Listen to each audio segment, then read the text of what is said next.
Ovaj kolač u kontinentalnom dijelu Hrvatske spremao se stoljećima i tradicionalno radio se onako, od oka.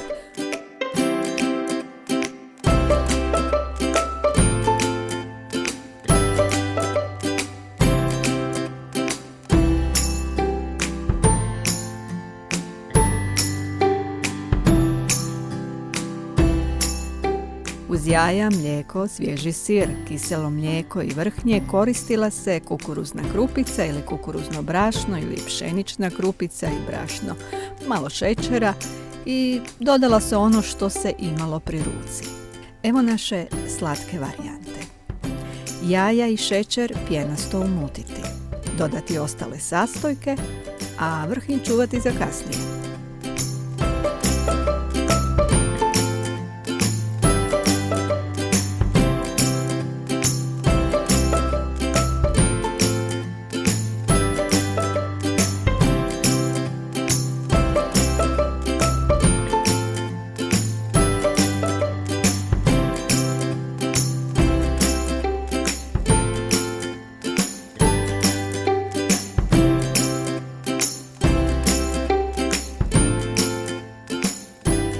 Kad je smjesa gotova, uliti je u namašćeni i pobrašnjeni kalup.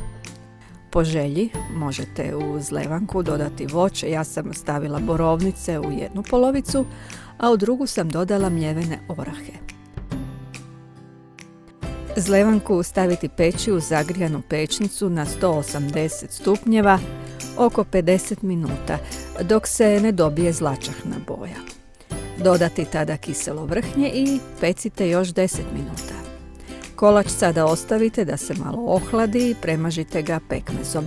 Neki će i pekmez zapeći. Prije posluživanja pospite kolač sitnim šećerom. Kako rekoh, svaka domaćica će ovaj kolač napraviti originalno po svome i sa svojim dodacima. Zato je ovaj kolač uvijek jedinstven, a fin u svim varijantama.